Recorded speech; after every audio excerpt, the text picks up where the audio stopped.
துறையூர்ல ambulance வாகனத்துல உள்ள டிரைவருக்கு தாக்கப்பட்டதா ஒரு சம்பவம் பிரச்சனை ஆயிட்டு இருக்கு. எப்படி பாக்குறீங்க சார்? ஏன்னா எடப்பாடியோட பிரச்சாரத்துல இல்ல என்ன சொல்றீங்க? அவரு அந்த கூட்டத்துக்கு வந்தவர் தான் ஒருத்தர் உடம்பு சரியில்லைன்னு ஆம்புலன்ஸ் போன் பண்ணி வர சொல்லியிருக்காரு. அவரை போட்டு அடிக்கிறாங்க. அது எப்படி நியாயம்? நீங்க பத்திரிகைக்காரர்கள் சொல்றீங்க. அவங்களே போன் பண்ணி வரவழைச்சு எனக்கு போலீஸ் ரிப்போர்ட் அப்படிதான் கொடுத்தாங்க. அவங்களே போன் பண்றாங்க, அவங்களுக்கு வந்தாங்க. என்ன எந்த அளவுக்கு என்ன நடந்ததுன்னு தெரியல அவங்க. ஆனா எந்த விதத்துல ஆம்புலன்ஸை போய் தாக்குறதுங்கிறது ரொம்ப தப்பு. முதலமைச்சர் உரையாற்றிட்டு இருக்கும் போதே அது அரசு நிகழ்ச்சியாக இருந்தாலும் எந்த நிகழ்ச்சியாக இருந்தாலும் ஆம்புலன்ஸ் வந்து அது பேச்சை நிறுத்திட்டு உடனே அனுப்பிச்சு விட்டுறாரு நம்ம முதலமைச்சர். ஆனா இவங்க பிரச்சனை பண்றாரு. அது எது அவங்களுக்கு தெரிஞ்சது அவ்வளவுதான். நோயாளிகள் யாரும் இல்லைங்கிறதுதான் அவங்க இல்ல அவங்க தானே போன் பண்ணி வர சொல்றாங்க. வந்துதானே நோயாளிகளை இந்த தூரம் போய் ஏத்துறதுக்குள்ளேயும் அடிக்கிறாங்க. ஏற்கனவே அப்படிதான் பேசியிருக்காரு. இது மாதிரி நோயாளி, அதாவது ஆம்புலன்ஸ் உள்ள வந்தாலே நோயாளியை திருப்பி அனுப்பிச்சிடுவோம் அப்படின்னு மிரட்டி இருக்கிறாரு. டிரைவர் நோயாளியை வந்து ஆம்புலன்ஸ் டிரைவர் எல்லாம் ஆர்ப்பாட்டம் எல்லாம் பண்ணிருக்காங்க. எல்லா செய்திகளும் யார் எப்படி நடந்துகிட்டாலும் மக்கள் கூர்ந்து நோக்கி கொண்டிருக்கிறார்கள். அவர்கள் தான் தீர்ப்பு, கடைசியாக நல்ல தீர்ப்பை மக்கள். அதுவே திமுகவோட ஏற்பாடுன்னு சொல்றாங்களே சார். ஆம்புலன்ஸ் உள்ள வர்றது உங்களுடைய எதுக்கு எங்களுக்கு? நாங்க அதுல என்ன பண்ண போறோம்? நான் கேக்குறேன், எங்கேயாவது அவங்க போஸ்ட் அடிச்சு நடு ரோட்ல ஒட்டினாங்க, பிளக்ஸ் போர்ட் எல்லாம் கட்டினாங்க, கொடியெல்லாம் வந்து நட்டாங்க, எங்கேயாவது தேக்கி இருக்கோமா? ஏதாவது அவங்க கூட்டம் நடத்தக்கூடாதுன்னு நாங்க சொல்லியிருக்கோமா? அவங்க கூட்டம் நடத்துறதுல எந்த விதமான நாங்கள் இடைஞ்சலும் பண்ணல. அவங்க பேசிட்டு போறாங்க, நாங்க போய் அது என்ன பண்ண போறோம்? நீங்க என்ன கேட்டீங்களா? சொல்லுங்க. நேற்று இபிஎஸ் பேசும்போது, புத்தூர்ல பேசும்போது, பஞ்சப்பூர் கொண்டு வந்தது காரணமே வந்து உங்க இன்டைரக்டா சம்பந்தப்பட்ட 300 ஏக்கர் நிலத்தோடைய ரேட்டை ஏற்றிருக்கணும், நிறைய லேண்ட் கிராபிங் பண்ணிருக்கேன்னு ஒரு குற்றச்சாட்டு வச்சிருக்காங்க. அப்படி 300 ஏக்கர் இருந்தா ஒண்ணு அரசே எடுத்துக்கலாம், பொதுமக்களை எடுத்துக்கலாம். அதாவது எங்களுக்கு சொந்தமான நிலம் இருந்தால் இந்த திருச்சி மாவட்ட ஆட்சியரே அதை எடுத்துக்கொள்ளலாம், அல்லது மக்கள் எடுத்துக்கொள்ளலாம், நகராட்சி எடுத்துக்கொள்ளலாம். அவங்களுக்கு பேசுறாங்க. எப்படி அங்க 300 ஏக்கர் நிலம் எங்க இருக்கு சொல்லுங்க? 550 ஏக்கர் மாநகராட்சியினோட, அதுல 40 ஏக்கர் நம்ம பஸ் ஸ்டாண்ட் கட்டியிருக்கோம். 20 ஏக்கர் 25 ஏக்கர்ல டெர்மினல் வச்சிருக்கிறோம். 24 ஏக்கர்ல மார்க்கெட் கட்டியிருக்கோம். சுற்றி வர இருக்கிறதுலாம் ஏற்கனவே இருந்த நிலம். எந்த நிலம் வாங்கியிருக்காங்க அவங்க தான் சொல்லணும்.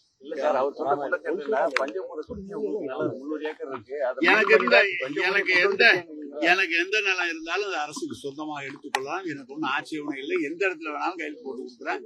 எனக்கோ யாருக்கு எங்க சம்பந்தப்பட்டவர் யார் இருந்தாலும் எடுத்துக்கலாம். அதுல ஒண்ணும் மாற்றம் இல்ல. பழனிசாமியே வேணாலும் எடுத்துட்டு போட்டோம். அதுல என்ன?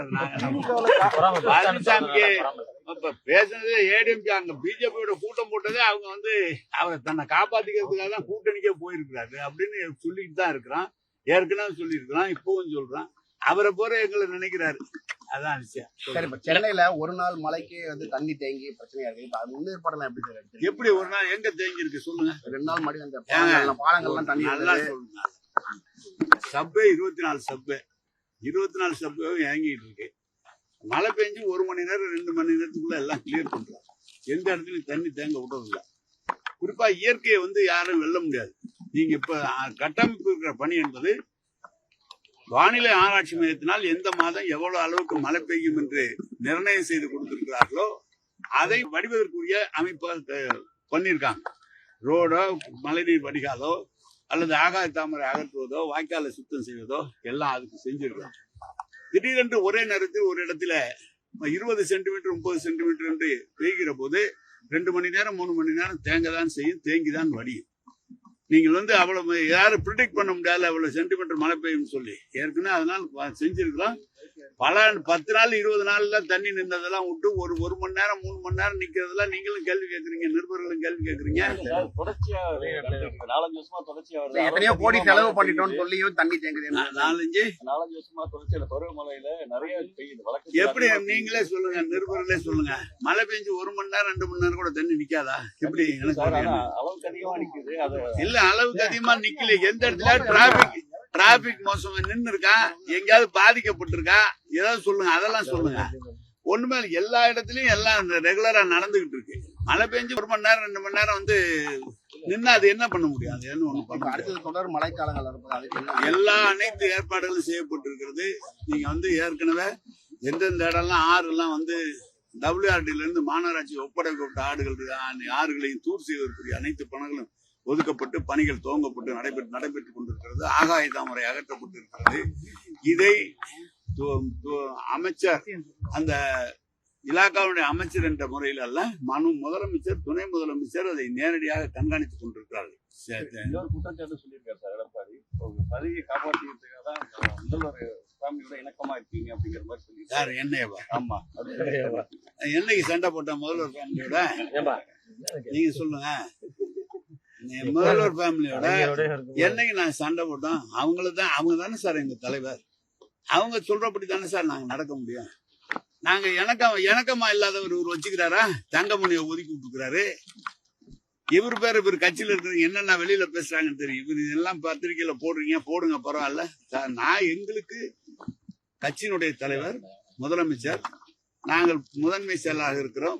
கட்சியினுடைய தலைவர் என்ற முறையிலே சொல்கிற பணியை நாங்கள் நிறைவேற்ற வேண்டும்.